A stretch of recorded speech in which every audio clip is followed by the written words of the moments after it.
But now let's make these notes now on setting goals. The promise of the future is an awesome force. We look back for experience, but we have to look forward now for inspiration. And what gives us inspiration to get up in the morning and do our job, learn skills, develop all that we can possibly be, is the promise of the future. And it can be so powerful that it can overwhelm any adversary you might have, any difficulties you might have. Here's a key phrase: reasons make the difference in how your life works out. Reasons make the difference in your appetite and zest for taking on the challenge, doing the job, becoming successful. Mr. Shoaff said, if you have enough reasons, you can do the most incredible things. You can get through the most difficult day. You can overcome the most unbelievable challenges if you have enough reasons. And so he said to me, if you haven't got a list of your goals, Mr. Rohn, it's probably because you don't have enough reasons. He said, I'm sure since I've met you, you have enough intelligence. And he said, you have enough good health. And he said, you have, all of those things working for you. But here's what you must work on now, is to have enough reasons. Looking into the future, developing reasons. Okay. Now here's a note to make. It's important to make sure that the greatest pull on your life is the pull of the future. Some people let the past pull them back. The past can be like gravity if you let it to pull you back. Some people live in the past. They live in the darkness of the past. They live in the mistakes of the past. They live in the discouragement of the past. They didn't make it, and that affects them for the rest of their life, living in the past. So we don't want the past to pull us back to live in the past. So make this note: dreams and goals can become magnets. Dreams and goals can become magnets. And the stronger the goal, the higher the purpose, the more powerful the objective, the stronger this magnet is that pulls you that direction. Now, not only does your goals and your objectives pull you that direction, here's what they also do. They pull you through. They pull you through all kinds of down days. They pull you through a difficult time. It'll pull you through some winter of your life. Some people get lost in the confusion of the day simply because their goal is not bright enough to pull them through. Next, it's goals that drive us to take advantage of the spring. Why would the farmer put the plow in the ground in the spring if he couldn't see the vision of the harvest when the summer is finished? Is it possible to see the finished harvest? And the answer is yes. We do that simply by faith. Key phrase: faith is the ability to see things that don't yet exist. So here's what we want to do in our goal setting session, is to start looking into the future of what you would like to accomplish and where you would like to go, the person you would like to be, and see if you can't get a better picture of the finished objective. See yourself there. See yourself in possession of. For your dreams to greatly influence you, for the future to pull you, your future must be well planned. There are two ways to face the future. One is with apprehension, the other with anticipation. Guess how many people face the future with apprehension? Why? They don't have it well designed. And without really thinking about it, they have probably bought someone else's view of how to live.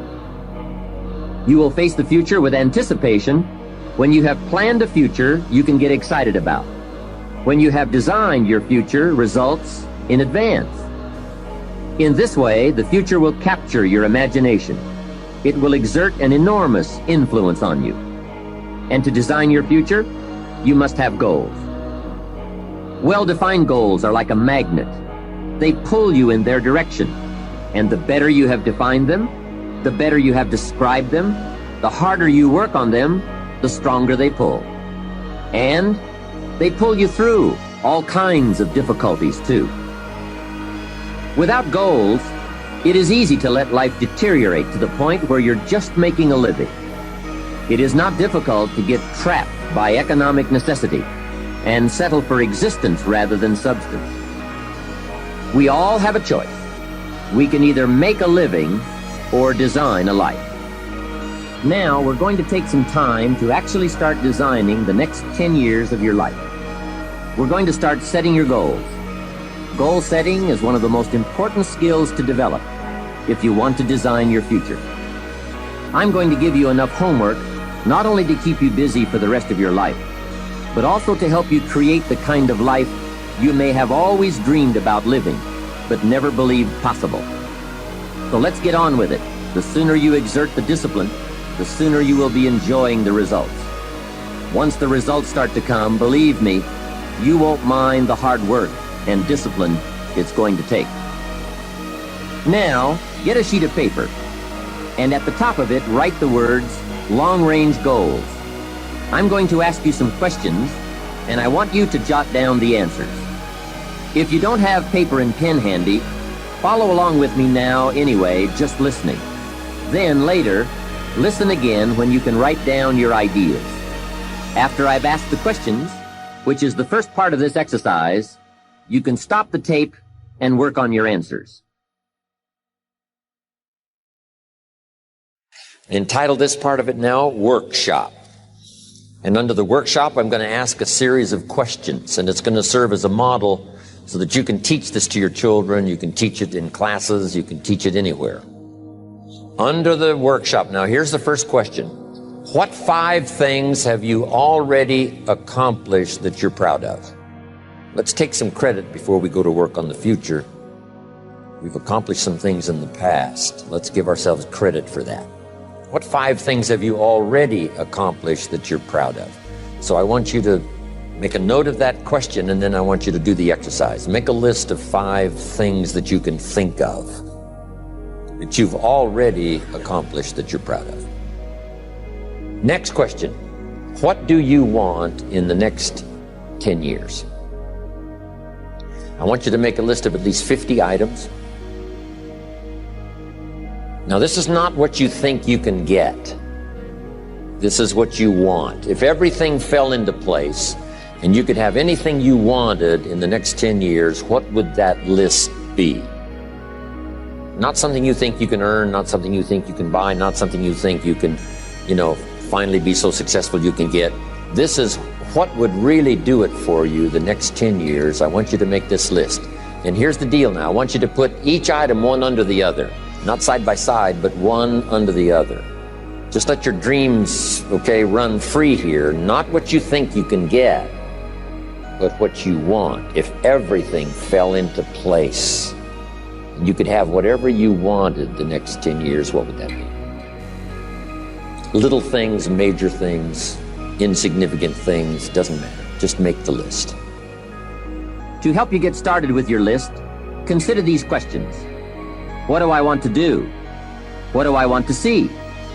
What do I want to be? What do I want to have? Where do I want to go? And what would I like to share? Now, with these thought starter questions in mind, answer the basic question. What do I want within the next 1 to 10 years? See how many things you can write down. At this point, don't take the time to describe in detail everything you want. This is the time for you to let your thoughts pour, to write fast and to abbreviate. Make the list as long as you possibly can. Try to write down at least 50 items. 50 things you want within the next 1 to 10 years. These are long-range goals.